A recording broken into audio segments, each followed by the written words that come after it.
Here's how to do a Lewis structure. Our first compound is going to be CH4. The first step when you come up with the Lewis structure, as the notes told you, you have to make a prediction of where the atoms are going to be. Carbon, because there is only one of them, is going to go in the middle. I'm going to place the hydrogens in the 4 locations, just like we did with our electron dot diagrams, top, left, bottom, and right. That's step 1. Step 2, you have to count up the total number of valence electrons for all the atoms. Carbon has a value of 4, hydrogen has a value 1, and there are 4 hydrogens, so we will have a total of 8 valence electrons. The next step, according to the notes, is to divide this by 2. That will tell us that we have 4 pairs of electrons that we need to place. The next step says we place a dash between each of the peripheral atoms and the central atom. And then the next step says we come over here and we subtract 4, and we have 0 pairs left. Now we have to look to see if everything is happy. If I come around here and I count around the hydrogen, it is happy because it has 2 valence electrons. These 2 are being shared between carbon and hydrogen, and hydrogen only wants 2 valence electrons, so it is happy. Each one of these hydrogens is happy because they each have 2 valence electrons. The carbon in the middle, if we count around it, we see that it has 2, 4, 6, 8 valence electrons, and so carbon is also happy. We have no extra pairs of electrons to give lone pairs to hydrogen, and hydrogen doesn't want them. We have no lone pairs left to give to carbon, and carbon doesn't want them. The last step is to make double or triple bonds in order to make carbon happy.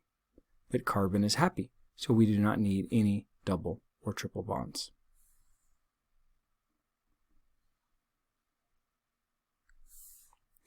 The next one we're going to do is NH3. Once again, nitrogen is going to go in the middle because there's only one of them.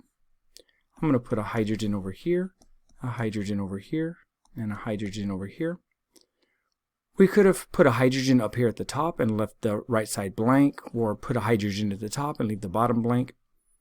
What matters is that we've put 3 hydrogens somewhere. Now we count up the total number of valence electrons. Nitrogen has 5. Each hydrogen has 1. There's 3 of them. So we have a total of 8 valence electrons. The next thing we do is we divide by 2 to find the number of pairs. So that means we have 4 pairs once again. The next step is to place the dashes to represent a bonding pair of electrons. I place 3 dashes, so I subtract 3. I have 1 pair left over.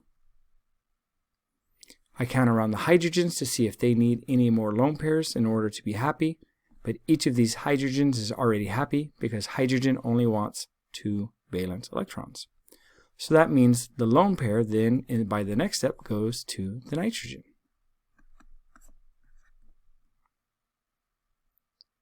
Now we look to see if nitrogen is happy. Nitrogen has 2, 4, 6, 8 valence electrons around it, so it is happy. We do not need to form any double or triple bonds in order to make nitrogen happy.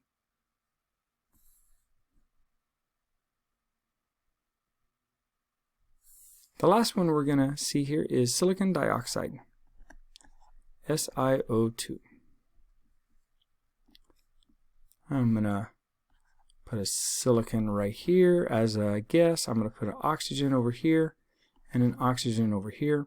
I think you might notice that when there are less than 4 of the peripheral atoms, I like to leave the top empty. That's just a personal preference, but it is not anything that you have to do. Silicon has 4 valence electrons, oxygen has 16, and there are 2 of them. So we have a total of 16 valence electrons. We divide that by 2, and we see that we have 8 pairs. First thing we do is we put a dash in between the silicon and the oxygen. I take away 2, I have 6 pairs left. Because the previous two examples dealt with hydrogen, hydrogen was already happy, so it didn't get any it didn't get any lone pairs as a peripheral atom. And we see here, if we look at oxygen, oxygen only has 2 valence electrons around it, so it is not happy. Oxygen wants to have 8, so it needs 3 more pairs of valence electrons in order to be happy. And I have to do that for each oxygen, and it just so happens that I have a total of 6 right here, and I have just placed 6 more lone pairs. 6 minus 6 takes us down to 0.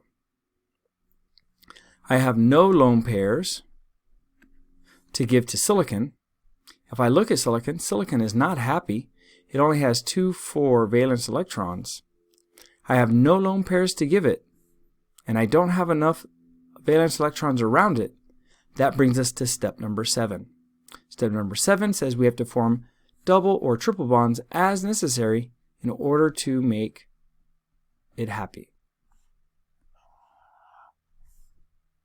But what we can do is we can form that double bond by taking these 2 electrons from oxygen, and we can form a bond right here.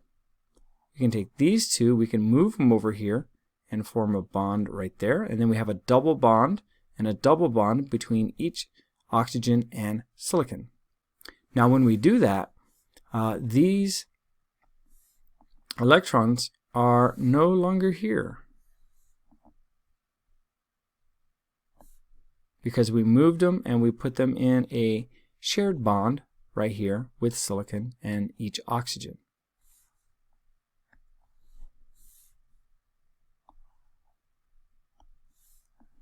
When we do that, we don't leave our work like this with the circles and the arrows. What we do is we redraw it, and this time we don't have the circles and the arrows.